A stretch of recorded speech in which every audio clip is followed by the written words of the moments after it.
우리 함께 옆 사람하고 고백하겠습니다. 내가 교회입니다. 예, 우리가 교회입니다. 예, 우리가 교회입니다. 예, 여러분 믿습니까? 예. 참 감사한 것은 하나님께서 우리 공동체를 통해서 주의 일들을 하게 하시고 또 보게 하시고 또 경험케 하시는 그 은혜가 큰 줄 믿습니다. 우리가 계획하고 상상한 일이었다면 우리 계획대로 잘 가나 안 가나 그것을 가늠할 수가 있는데 정말 이 공동체는 우리가 계획한 일이 아니라 하나님께서 우리 가운데 주신 공동체라 가늠이 안 돼요. 아니 하나님께서 앞으로 얼만큼 우리를 통해서 어떤 일을 행하실 것인가에 대한 기대, 이것으로 이 공동체가 존재한다 하는 생각을 제가 해봅니다. 이게 저는 하나님의 일이라고 생각해요. 하나님의 일은 우리가 막 서로 의기투합하고 도모해서 이루어진다면 그거는 우리의 일이겠죠. 그런데 하나님이 하시기 때문에 우리가 가늠할 수 없어요. 그러나 하나님을 기대할 수 있는 일, 그 일이 주님의 일이 아닌가 하는 생각을 해봅니다. 여러분, 시대가 거부했던 예수 그리스도, 이 땅에 메시아로 오셨지만 그 예수님의 메시아됨을 아무도 인정하지 않았어요. 우리는 지금 마태복음을 보고 있는데요. 마태복음 12장에서 여러분 안식일 논쟁을 통해서 바리새인 또 종교 지도자들은 예수님의 우리가 지난주에 우리 이명재 목사님을 통해서 말씀을 들으면서 그들이 가지고 있던 그 전통에 대한 얘기를 우리가 들었었습니다. 그들이 가지고 있는 전통과 규례를 가지고 또 율법을 가지고 참 메시아이시며 그리스도이신 예수 그리스도를 거부하고 거절하는 그런 상황 속에서 또한 예수님께서 귀신 들린 자를 치유하시는 그 역사 속에서는 예수님을 뭐로 매도하냐면 바알세불의 부하, 바알세불을 힘입어 그 일을 한다 하며 예수님을 매도하는 그 지경에까지 이릅니다. 심지어 급기야는 이제 예수를 죽이려고 하는 그 위협 속에서 예수님께서는 이렇게 우리에게 말씀하시는데, 내가 하나님의 성령을 힘입어 귀신을 쫓아내는 것이면 하나님 나라가 이미 너희 가운데 임하였느니라 하고 말씀하십니다. 이 이야기는 그들은 정치적으로 어떤 권력이 하나님의 권력이 그 당시 그들을 지배하고 있는 로마를 물리침으로 인해서 얻어질 그 하나님의 나라를 생각하고 있었다면 하나님께서는 예수 그리스도로 말미암아 이 땅에 도래할 그 나라를 그들에게 이야기하십니다. 이 얘기는 이미 하나님께서 어둠의 권세들을 성령으로 물리치시고 그 땅 가운데 이미 하나님의 나라가 임하였음을, 또 그 일로 메시아로 오셨음을 그의 삶을 통해서 지금 우리가 13장 이전에 10가지 기적들을 통해서 단지 그들의 병을 고쳐주고 귀신을 내쫓는 그 일이 아니라 이미 도래된, 우리가 영어로 그런 표현하잖아요. already, 이미 도래된 하나님의 나라에 대해서 선포하고 계시다는 거예요. 그는 오셨으나 아무도 그를 메시아로, 그를 그리스도로 인정하지 않지만 하나님께서는 그의 사역을 통해서 그의 메시아됨과 그리스도됨을 증거하셨다는 거죠. 그래서 이미 임하신 그 하나님의 나라에 대해서 이야기합니다. 또 뿐만 아니라 여러분, 그런 예수님의 모습을 가장 걱정했던 사람들이 아마도 예수님 주변에 있었던 가족들이 아닌가 생각해 봅니다. 그 가족들을 향해서도 예수님께서는, 세상 사람들은 그 가족의 개념을 어떻게 생각합니까? 혈육을 나눈 사람을 가족으로 생각하지만 예수님께서는 하나님의 뜻대로, 하나님이 뜻대로 행하는 자가 형제요 자매요 어머니라고 얘기하시면서 하늘 가족의 얘기를 하시는 것입니다. 이 얘기를 보면서 느끼는 것은 우리 WCDF 공동체가 맞아, 아버지의 뜻을 우리가 이루고 있기에 우리는 하늘 가족이구나 하는 그런 생각도 해봅니다. 여러분, 이렇듯이 하나님께서 우리에게 주시는 그 은혜들은 우리가 생각하는 것 이상의 것들로 하나님께서는 이 죄악된 세상을 리세팅하십니다. 그러면 그리고 나서 이제 13장에 와서는 비유로 얘기하시는데 이 비유의 말씀을 우리 잘 생각해 봐야 될 게 뭐냐면 왜 갑자기 비유로 말씀하셨냐 하면 여러분 비유는 드러내기 위해서 비유로 얘기하신 것이 아니라 감추기 위해서 비유로 얘기하셨다는 것을 여러분 기억하시길 바라요. 그러니까 지금까지는 예수님의 산상수훈이라든지 그의 기적을 행함은 모두가 알아볼 수 있는 일들이었어요. 그러나 13장의 8가지 비유는 모두에게 알리기 위해서가 아니라 감추기 위해서 주셨다는 것을 여러분 기억하시길 바랍니다. 종래 우리가 어디에 많이 이렇게 오염되어 있나 하면 예를 들어서 지난주에 말씀드렸던 씨 뿌리는 자 비유다 그러면 우리가 30배, 60배, 100배의 열매를 맺어야지 뭐 이런 생각을 합니다. 오늘 우리가 함께 나눌 밭의 가라지 비유에서는 우리가 가라지 되지 말고 알곡이 되어야지 이런 얘기를 생각하고 또 우리는 그렇게 많이 여지껏 설교를 통해서나 책을 통해서나 보고 들어왔습니다. 그래서 우리는 우리도 모르게 거기에 이렇게 사로잡혀 있는데 사실 예수님께서 비유로 얘기하신 것은요. 그분이 그것을 드러내기 위해서 비유로 얘기하신 게 아니라 감추기 위해서라는 것을 우리는 잘 알고 있습니다. 여러분 지금 보고 있는 그 도표를 보면요. 여러분 예수님께서 이 비유의 말씀은 제자들, 즉 예수님의 형제요 자매라 일컬어졌던 자들에게 하셨다는 걸 우리는 알고 있습니다. 4가지 비유는요 분명히 무리들에게 했습니다. 그러나 무리에게 설명하지는 않습니다. 그 비유를 누구에게만? 제자들에게만 설명하십니다. 이 얘기는 들을 귀 있는 자들에게만 말씀하신다는 거예요. 나머지 4가지 비유는 아예 무리에게는 얘기 안 하시고 누구에게만 얘기하시냐면 제자들에게만 얘기해요. 그럼 이 얘기는 비유는 예수 믿는 제자들에게 결론입니다. 여러분 그 험악한 세상에 정말 세상이 그들을 박해하고 그들에게 돌 던지고 예수님 메시아 되심을 믿지 않고 오히려 그것을 거부하는 그들을 향해서 예수님께서 이 비유를 통해서 그들을 위로하시고 그들을 격려하는 말씀이시지 이 비유의 말씀을 통해서 그들에게 또 다른 어떤 책무를 주신다든지 지켜야 될 어떤 그런 일들을 이루어야 될 미션을 주시는 말씀이 아니라는 것을 여러분 기억하셔야 됩니다. 이 얘기는 철저하게 위로요. 또 이 위로를 통해서 하나님의 자녀된 자들이 그 환난과 핍박 속에서도 그 환난과 핍박을 어떻게 넉넉히 이기며 살아갈 수 있는가. 또 이미 이루어진 그 하나님의 나라, 예수 그리스도의 오심으로 이루어진 그 하나님 나라를 하나님 나라 백성으로서 어떻게 살아가야 되나. 아니 그 하나님 나라를 이 땅 가운데서 누릴까에 대한 얘기라는 것을 여러분 꼭 전제로 생각하고 이 비유를 보셔야 된다 하는 것입니다. 만약 그렇지 않는다면 우리는 이 비유에 대해서 크나큰 오해를 할 수밖에 없다 하는 것입니다. 여러분 그래서 예수님께서도 이 비유 설명 전에 여러분 2가지 큰 얘기를 하시는데 한 가지는 이 천국 비밀을 아는 것은 너에게만 허락했다고 얘기하셔요. 그들에게는 아니다 이런 얘기. 그러니까 그들에게 이 비유를 얘기할 필요가 있습니까 없습니까? 없다 이런 얘기예요. 왜냐하면 허락된 자에게 얘기하기 위해서 하는 거예요. 혹시나 그들이 들어도 알지 못하게 하기 위해서 비유.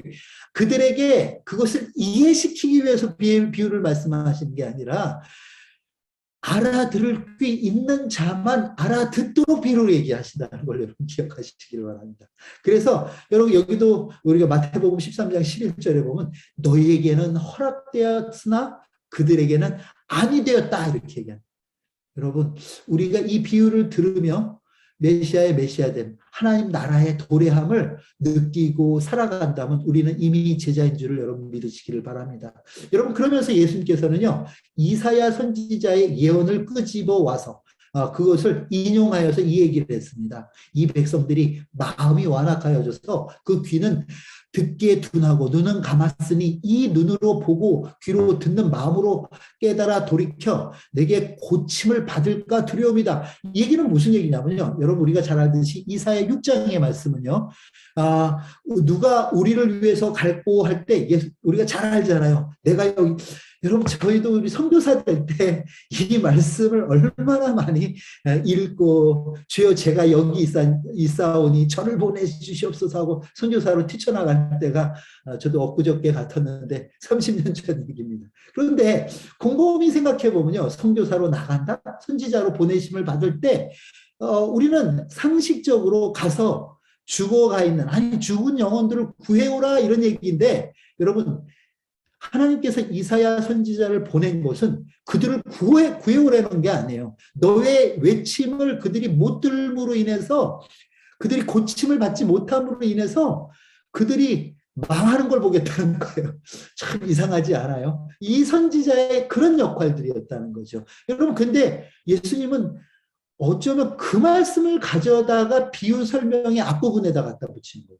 그러니까 이 비유는요, 들어서, 그렇구나, 깨달아서 구원을 얻는 그런 얘기가 아니라 이 비유를 듣는데 듣지 못해서 망하는 얘기인 거죠.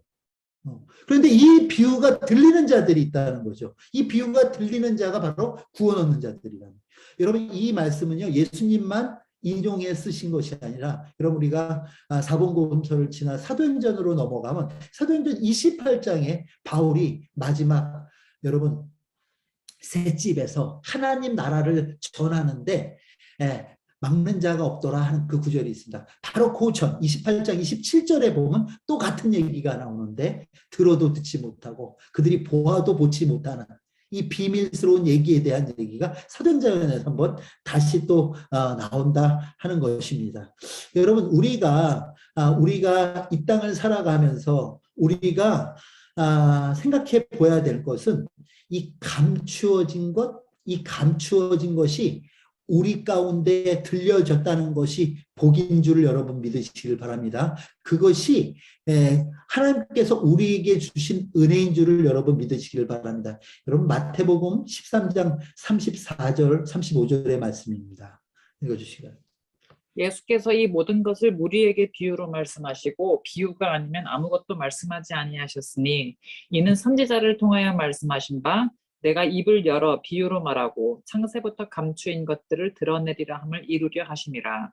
예, 여러분 비유로 얘기하셨지만 이 창세부터 감추어진 것들, 그 감추어진 것들을 드러내시기 위해서 예수님께서 비유로 얘기하신다.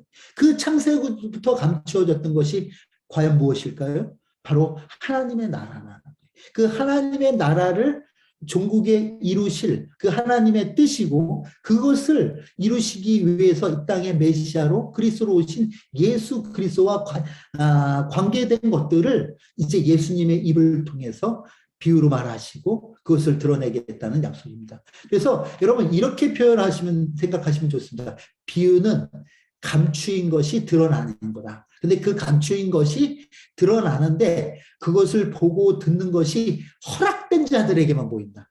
여러분 이게 이 비유를 이해하는데 대전제가 되는 이야기라고 여러분 생각하면 되겠습니다. 그래서 오늘 읽었던 우리가 말씀은요, 사실 예수님께서 비유로 하신 말씀이 아니라 본문의 말씀은 그 비유를 설명하신 것이었어요. 그럼 어떤 비유를 먼저 얘기했나를 우리가 보면 좋겠어요. 마태복음 13장 24절에서 30절 말씀입니다.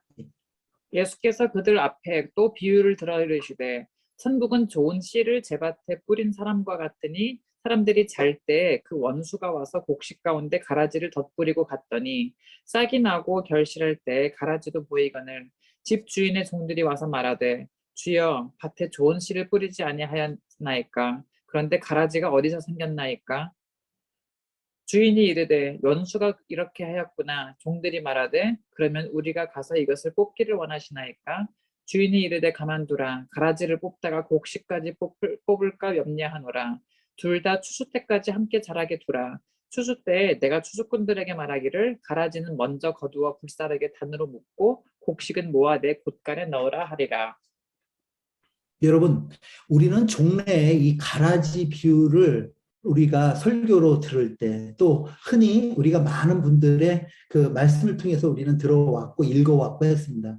근데 늘 이 가라지 비유를 우리가 접할 때 마음은 내가 가라지 아닐까? 혹은 내가 알곡이 안 되면 어떡하지? 늘 우리는 그러면서 여러분 이런 기도 많이 했잖아요. 우리는 하나님 우리가 하나님 알곡이 되어서 하나님 곳간에 쌓여지는 자 되게 하셔. 우리가 혹여나 가라지 되지 않게 해달라고. 근데 여러분 한번 잘 우리가 신앙생활을 하면서 생각해 볼 때 내가 어느 때 알곡 같아요? 내가 어떻게 할 때 내가 가라지 같아요? 여러분 제가 누구라고는 얘기를 안 하겠지만 어떤 분이 이런 얘기를 하셨어요. 어떨 때는 자기가 가라지 같다고 또 어떨 때는 알곡인 것 같은데 이런 얘기를 했어요. 그래서 제가 이렇게 얘기를 했어요. 근데 어느 때 그러면 알곡 같습니까? 여러분은 뭐 자기 자문자답 해보시기 바랍니다. 내가 어떨 때는 알곡 같은데 또 어떻게 내가 살 때는 가라지 같을까 이렇게 보면 내가 정말 하나님 말씀 잘 들고 열심히 있게 신앙생활 할 때는 분명히 내가 알곡된 것 같아요. 근데 또 신앙생활 하다 보면 어떻게 굴곡이 없겠습니까? 때로는 또 방황할 때도 있고 또 때로는 예수님 모른다. 또 내 멋대로 내 마음대로 살 때도 있지 않습니까? 그럴 때 꼭 내가 지금 가라지 아닌가 이런 자기 자신을 생각할 때 그럴 때가 있지 않습니까? 그래서 우리는 늘 이 비유를 그동안 어떻게 생각했냐면 가라지와 알곡을 넘나들면서 냉탕 왔다 갔다 하면서 때로는 알곡으로 때로는 가라지로 이렇게 생각.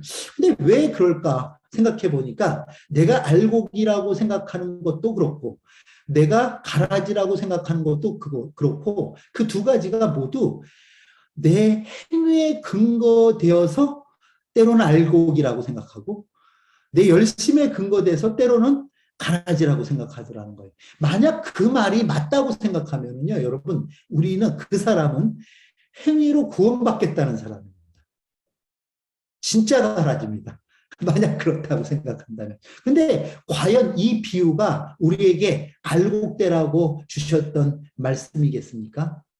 우리가 그래서 옛날에도 뭐 알곡 뭐 노래도 하면서 알곡이 되자 뭐 이런 했는데 알곡 되고 싶어도 되냐고요. 근데 오늘 우리가 이 말씀의 핵심은요. 제가 자꾸 설교가 길어지다 보니까 핵심을 자꾸 놓치는데 어떻게 보면 우리가 가라지 될까봐 걱정하시는 주인의 마음이 아니라 주인의 마음, 주님의 걱정은 다른 데 있었던 거예요. 뭐냐면 이 가라지로 인해서 혹여나 곡식이 뽑혀질까 봐 걱정하시는 거예요. 이 얘기는 완전히 다른 얘기입니다. 곡식은 상처를 받아도 곡식입니다. 그렇죠? 곡식이 어느 날 가라지에 도전을 받아서 가라지가 되지 않아요. 곡식은 곡식이고 가라지는 가자예요. 그럼 이 가라지 밭의 가라지의 비유의 핵심은 다른 게 아니라 주인의 마음이라는 거예요. 곡식에 대한 염려라는 거예요.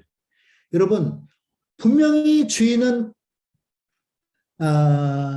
좋은 심한 밭에 자기 밭에 그것도 뿌렸습니다. 근데 문제는 뭐냐니까 어느 쯤 처음에 자랄 때는 모르는데 어느 쯤 자라고 보니까 중간중간 가라지가 있었어요. 근데 그 비유를 제자들은 몰랐는데 예수님의 설명을 통해서 우리가 볼 때 원수가 와서 그들의 씨를 뿌렸다고 얘기했어요. 그러니까 그 종들이 얘기가 뭐냐면 그럼 그 가라지 뽑아버려야지 어찌 같이 공존하게 하겠습니까? 그러니까 주인이 그래 가서 다 뽑아버려. 그래야 되지 내 밭에 어찌 가라지를 둘 수가 있겠어 이렇게 얘기해야 되는데 주인의 염려의 포인트를 여러분 잘 보셔야 돼요. 뭐냐면 야 그러다 쟤네들한테 물들어서 곡식이 가라지 되는 거 아니야 이 걱정을 하시는 게 아니라는 거예요. 뭘 얘기하시냐면 주인은 뭐냐면 혹시 가라지를 뽑다가 알곡도 뽑힐까 봐 곡식도 뽑힐까 봐 걱정하는 것이 염려하는 것이 주인의 마음이다. 그러면 여기서 우리가 이 비유를 통해서 우리가 알아야 될 것은 무엇이냐면 그 하나님이 우리를 염려해서 저는 이것을 신학적 용어로 이렇게 얘기합니다. 뭐냐면 한시적 허용이라고 얘기합니다. 악과 선이 공존하게 놔두는 거죠. 악이 아무리 드세다 할지라도 선을 이길 수는 없습니다. 그러나 잠깐 그들의 활동을 허용하는 한시적 허용 속에서 악과 선이 공존하는 상태를 얘기하신 거예요. 왜냐하면 주인이 생각할 때는 그것이 우리 좋은 씨로 이 땅에 심긴 하나님의 하늘의 자녀들에게 유익하니까 그것을 허용하셨다는 거예요. 여러분, 우리는 이런 고민을 할 때가 많아요. 하나님, 저런 놈들 왜 그냥 놔두십니까? 다 뽑아가시죠. 저걸 그냥 놔둡니까? 저걸 한 단칼에 다 베어버리셔야지. 근데 예수님은, 하나님은요, 그럴 때, 그래, 알았어. 내가 다 해결해 줄게. 이러지 않으셔요.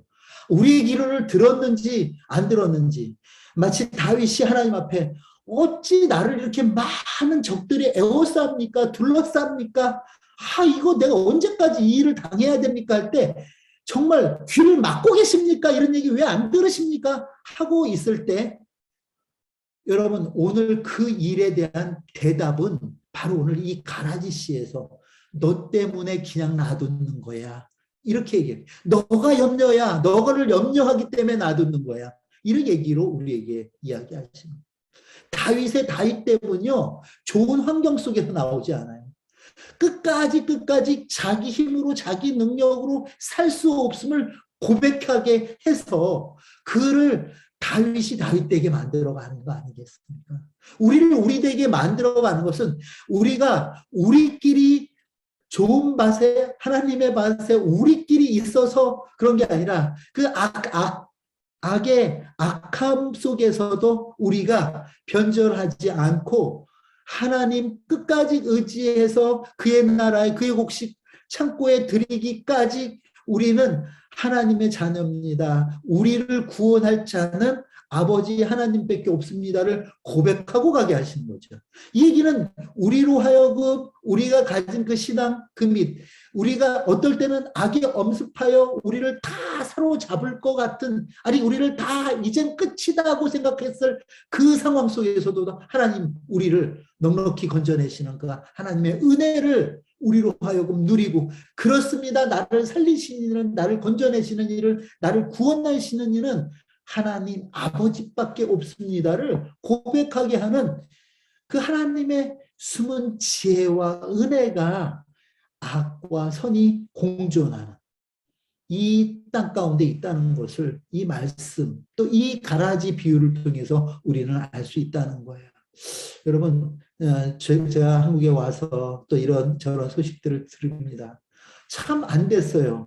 아니 그럴 수가 있어 하고 저도 막 욱하고 화가 나는 그런 상황에 놓인 그런 성도들도 만나게 됩니다. 또 원치 않는 질병으로 인해서 고통 가운데 제가 저런 일을 당하면 안 되는데 하나님께서 쟤는 아름답게 쓰실 텐데 근데 왜 이런 어려움을 주지?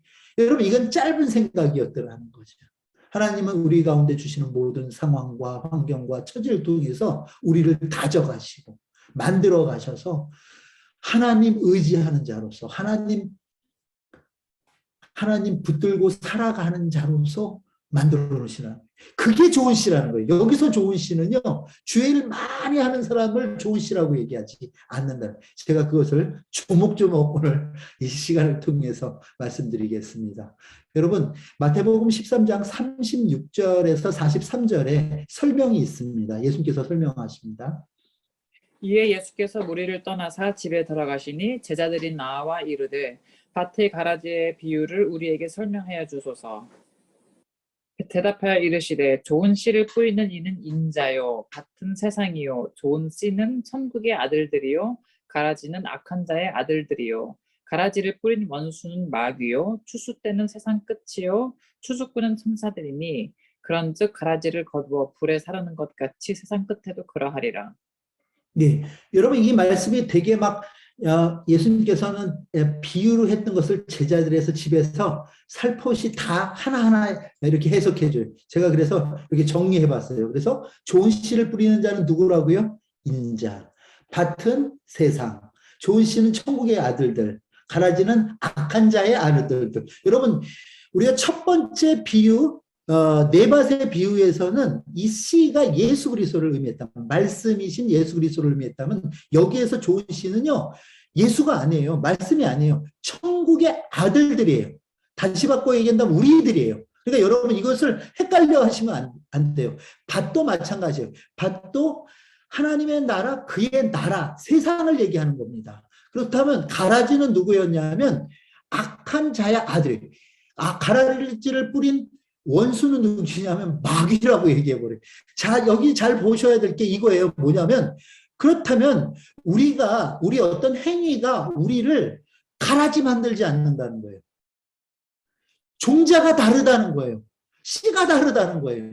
가라지는 악한 자의 아들들이라, 가라지를 뿌린 원수, 마귀가 뿌렸기 때문에 그건 가라진 거고요. 우리는 하나님께서 우리를 이 땅 가운데 천국의 아들들로 뿌렸기 때문에 그 천국의 아들들은 하나님 뿌린 자와의 관계를 통해서, 아들들이라고 그랬을 때 제가 생명의 삶 하면서 얘기했잖아요. 천국은 상으로 가는 게 아니라 뭐로 간다? 관계로 간다 그랬잖아요. 아니, 뉘역뉘역 해질 때 엄마가 부르면 밥 먹어라, 철상아 밥 먹어라 그러면 어디 간다고요? 엄마한테 가요. 집으로 가야지요. 이 얘기잖아요. 천국의 아들들은 천국으로 가야지요. 그의 행위와 관계없이. 그러니까 이 얘기를 갖고 자꾸 우리 어떤 행위에 대한 것으로 해석하고 푸는 것들은 전혀 성경적이지 않다는 거예요. 비성경적이라는 거예요. 가라지가 지옥 가는 거는요, 마귀가 악한 원수들이 뿌렸기 때문에 지옥 가는 거예요. 뿌린 대로 가는 거예요. 그런데 우리가 천국 가는 것은 하나님이 우리를 뿌려주셨기 때문에 이 땅 가운데 천국의 아들들로, 딸들도 있습니다. 걱정하지 마십시오. 뿌려줬기 때문에 우리는 엄마에게, 아빠에게, 아버지에게 그 관계로 가는 나라라는 것이죠. 누가 나를 낳아 주었느냐가 중요하다고 그랬지 않습니까? 우리가 born again, 거듭난 자라고 얘기하는 것은 우리는 육신으로 태어나 죄 속에 머물 수밖에 없는 자지만 예수로 우리를 다시 낳아주신 아버지 하나님이 계시기 때문에 우리가 하나님을 아버지라 부르며 살게 되었다는 것이요. 이걸 제가 다시 이렇게 해봤어요. 그러면 딱 둘로 갈리는 거예요. 이 비유를 통해서. 뭐냐면 좋은 씨를 뿌린 이 인자, 그 좋은 씨인 천국의 자녀들, 아들들, 또 가라지를 뿌린 원수, 마귀와 그 가라지의 자녀들, 악한 자의 자녀들이라는 거예요. 근데 그것을 추수 때에 천사들이 여러분 마지막 때에 세상 끝에 그것을 갈라서 지옥과 천국에 나눠놓는다는 얘기죠. 그러면 이 가라지의 비유는 알곡이 되자가 아니라 60배, 30배, 100배 어떤 수학을 얻자는 얘기가 아니라 이거는 심판에 관한 얘기다. 세상 심판에 관한 얘기고 마지막 때에 관한 얘기라는 거예요. 근데 이것을 가지고 다르게 해석하는 것들은 성경과 굉장히 먼 해석이라고 할 수 있습니다. 예, 읽어주시기 바랍니다. 인자가 그 천사들을 보내리니 그들이 그 나라에서 모든 넘어지게 하는 것과 또 불법을 행하는 자들을 거두어내어 풀무불에 던져 넣으리니 거기서 울며 이를 갈게 되리라. 그때 의인들은 자기 아버지 나라에서 해와 같이 빛나리라. 귀 있는 자는 들으. 예, 여기 또 한 번 나오죠. 귀 있는 자는 들을지어다. 이 귀 있는 자는 들을지어다가 우리가 요한계시록으로 해서 지난번에도 봤지만 여러분 7교회에 하셨던 말씀하고도 일맥상통하는 얘기다 이 얘기예요.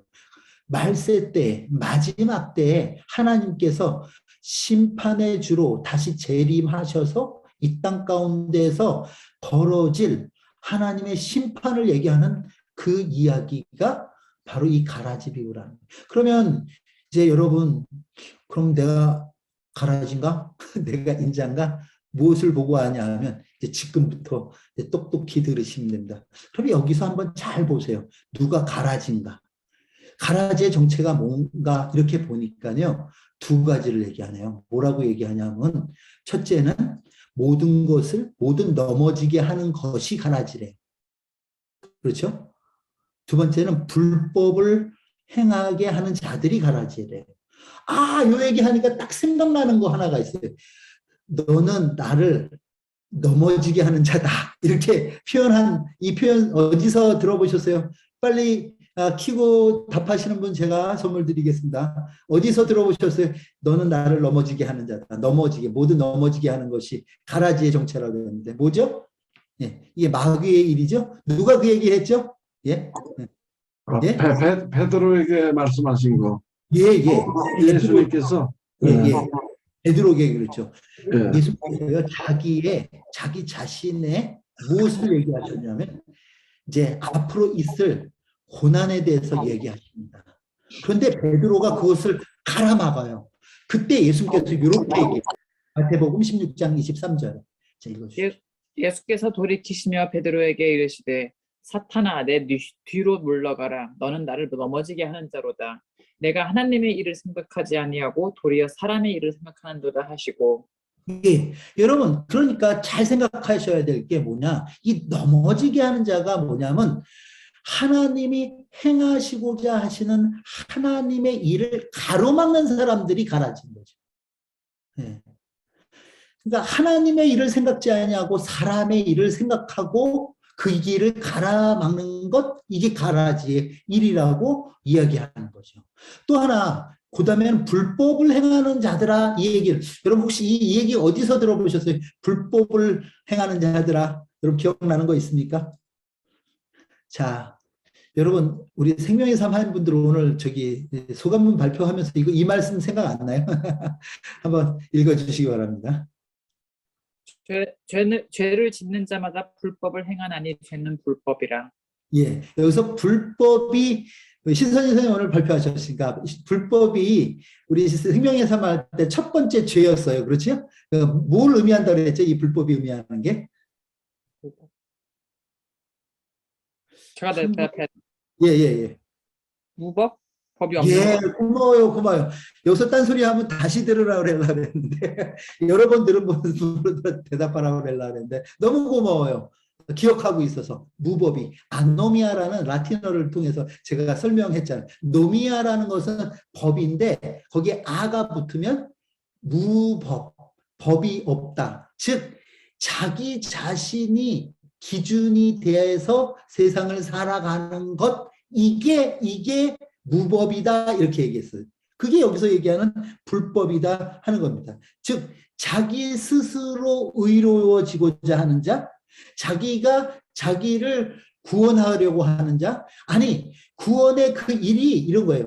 내가 한 어떤 행위로 인해서 구원 얻겠다고 생각하는 자, 그것을 내가 한 일을 의로 여기는 자, 자기 의도 그렇죠. 이것을 성경은 불법이다 이렇게 얘기했다는 거죠. 여러분 이 불법을 행하는 자, 이 자를 예수님께서는 뭐라고 얘기하시냐면 가라지다 이렇게. 여러분 또 하나가 있는데요. 우리 한번 말씀을 읽어봅니다. 거짓 선지자들을 삼가라. 양의 옷을 입고 너희에게 나아오나 속에는 노략질 하는 일이라. 그들의 열매로 그들을 알지니 가시나무에서 포도를 또는 엉겅퀴에서 무화과를 따겠느냐. 이와 같이 좋은 나무마다 아름다운 열매를 맺고 못된 나무가 나쁜 열매를 맺나니 좋은 나무가 나쁜 열매를 맺을 수 없고 못된 나무가 아름다운 열매를 맺을 수 없느니라. 아름다운 열매를 맺지 아니하는 나무마다 찍혀 불에 던져지느니라. 이러므로 그들의 열매로 그들을 알리라. 예, 그들의 열매로 그냥 나쁜 그러니까 여러분 잘 보세요. 사과나무에서 배가 어찌 열릴 수 있겠습니다. 이 얘기입니다. 이건 완전히 가르는 얘기예요. 종자가 다르다 이 얘기를 하신 거예요. 그러니까 우리가 지금 읽고 있는 그 가라지와 알곡의 비유도요. 종자가 달라 이걸 얘기하는 것이 가라지가 노력해서 알곡대 하는 얘기가 아니라는 거예요. 여기에 대한 오해가 너무 많은 거예요. 다 알곡이 되겠다고 아우성을 쳐요. 이 얘기는 무슨 얘기냐면 내 행위로 구원을 얻겠다는 행위 구원론자들이라는 거죠. 내가 율법을 지킴으로 구원을 얻겠다는 그 당시에 바리새인들과 같은 자들이라는 거예요. 근데 우리는 그것에 우리는 끌려가요. 왜요? 그동안 그런 설교를 너무 많이 들었어요. 그런 이야기를 너무 많이 들었어요. 그러다 보니까 그 성경을 수도 없이 읽어도 그런 측면으로만 보는 거예요.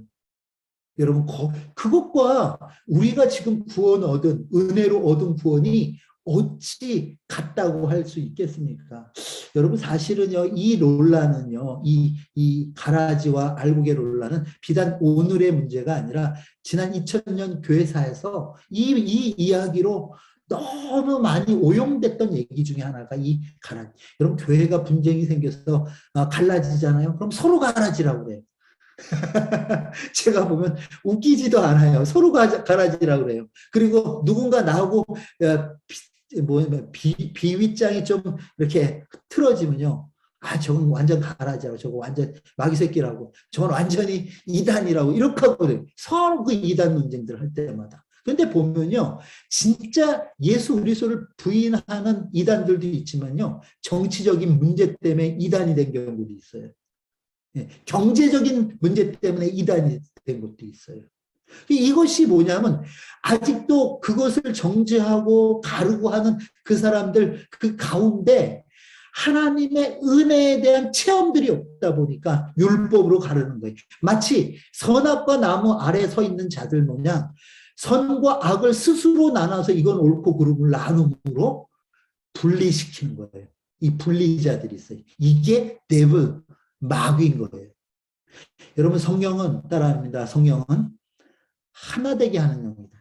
성령은 하나 되게 하십니다. 그리스도로 하나 되게 하시고요. 성령은 우리를 한 공동체 하게 돼요. 근데 성령 아닌 사단이 틈탈 때, 마귀가 틈탈 때 가장 대표적인 것이 뭐냐면 갈라놔요. 편을 갈라놓고요. 사람들을 갈라놔요. 이것이 마귀 데볼이 하는 가장 큰 일이라 하는 거죠. 여러분, 여러분 이 예수님의 말씀 속에서도 우리가 알듯이 그 나무는 그 나무의 열매를 맺는 거예요. 사람은 아기를 낳는 거예요. 말은 망아지를 낳는 거예요. 소는 송아지를 낳는 거예요. 네. 아무리 사람이 행실이 정말 나쁘다 할지라도 그 사람은 사람인 거예요. 원숭이가 아무리 사람 흉내를 많이 내도 아주 선한 원숭이가 있을 수 있다고 합시다. 강아지가 아무리 선한 강아지가 있다고 해도 그건 개인 거죠. 개가 사람 되지는 않는다는 거예요. 그게 이야기예요. 자, 보십시오. 이어지는 말씀입니다. 나더러 주여 주여 하는 자마다 다 천국에 들어갈 것이 아니요 다만 하늘에 계신 내 아버지의 뜻대로 행하는 자라야 들어가리라. 그날에 많은 사람이 나더러 이르되 주여 주여 우리가 주의 이름으로 선지자 노릇하며 주의 이름으로 귀신을 쫓아내며 주의 이름으로 많은 권능을 행하지 아니하였나이까 하리니 그때 내가 그들에게 밝히 말하되 내가 너희를 도무지 알지 못하니 불법을 행하는 자들아 내게서 떠나가라 하리라. 아멘. 여러분, 이거 죄송합니다. 이거 마태복음 13장이 아니라 마태복음 7장의 말씀입니다. 그러니까 이 마지막에 보면 불법을 행하는 자라 내게서 떠나가라 이렇게 하는 거예요. 왜 이들을 향해서 이 불법을 행하는 자야 떠나가라 이렇게 했습니까? 이들이 그 자기가 행하는 일로 자기를 증명하려고 그러잖아요. 자기가 이룬 일로 자기 의로 삼잖아요. 그것을 예수님은 불법이다. 네 기준이야. 네 잣대야. 너의 의야. 얘기합니다. 불법이야. 너는 아버지 하나님의 법이 아닌 네 법으로 사는 자야. 그렇다면은 여러분 보십시오. 누가 의인입니다. 누가 의인입니까? 그때 의인들은 자기 아버지 나라에서 해와 같이 빛나리라. 여러분, 누가 의인입니까? 의를 행한 자가 의인이 아니라 하나님 아버지께서 행한 의로우신 일, 즉 예수 그리스도를 이 땅 가운데 보내시고 그를 화목제물 삼으셔 우리를 구원해 주신 그 은혜를 넙죽 전혀 염치 없이 아무 공로 없이 받아들인 이가 의인이라는 거예요. 여러분, 의인은 도덕적, 윤리적 의인이 아니에요. 하나님이 행하신 의로운 일을 믿는 자가 그것을 아멘하고 넙숙 받는 자가 의인인 거예요. 성경에서 의인. 그 의인은 자기 아버지 나라에서. 왜요? 그건 누가 받을 수 있냐 하면 하나님께서 이 땅 가운데 자기 밭에 뿌린 자만이 천국의 아들로서 그 예수 그리스도께서 주 되심을 고백하고 예수 그리스도의 메시아 되심을 넙석 받아 드린 자를 예수님은 의롭다 하시고 그 의로운 열매를 맺은 자들을 천국 곳간에 넣으신다는 거예요. 그렇게 천국 곳간에 넣은 자들이 해와 같이 빛날 거라는 거예요. 이 해와 같이 빛난 것은 이 땅에서 공로를 쌓아서가 아니라 이 땅에서 우리가 행한 의로운 어떤 일 때문이 아니라 하나님이 행하신 의로운 일로 우리로 하여금 그 의가 우리 가운데 비치니 우리가 해와 같이 빛나는 거예요. 그것이 우리에게는 은혜라고 얘기하고 그것이 아버지 하나님께는 영광이에요. 사단이 봐라 너가 만든 너의 형상이라고 했던 저 인간이 너의 말도 못 지켜 죽었지. 죄를 범했지. 죄의 형벌 가운데 있지.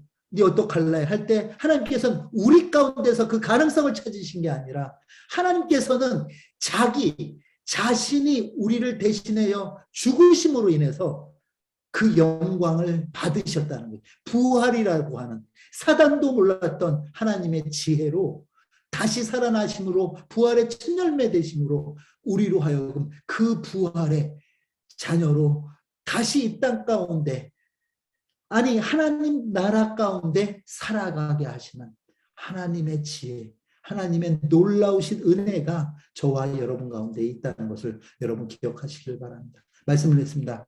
알곡이 되자는 비유가 아닙니다. 천국의 아들들을 가라지로부터 끝까지 보호하셔 아버지 나라에 들어가시겠다는 위로의 말씀으로 여러분 받으시길 바랍니다. 여러분 살아가는 것이 힘들지요. 녹록하지 않지요. 내 맘대로 되지 않지요. 그러나 아버지의 위로를 받으시길 바랍니다. 이 땅 가운데서 우리가 당하는 그 고통과 고난과 어려움은요. 잠시 잠깐 지나가는 것들이지만 아버지 하나님께서 우리의 그 어려움으로 우리의 그 고난을 우리를 이 땅 가운데서 무너뜨리고 파괴시키는 게 아니라 우리를 더 순결케 하여서 그렇습니다. 그 고난이 올 때마다 그 아픔이 있을 때마다 그렇습니다. 저는 아무런 힘도 능력도 없습니다. 오로지 하나님의 은혜 없이는 그 긍휼함 없이는 살 수 없습니다를 고백하게 해서 아버지 나라의 은혜 하나님이여 불쌍히 여기소서. 여러분 이 얘기는 세례의 기도였어요. 이 얘기는 뭐냐면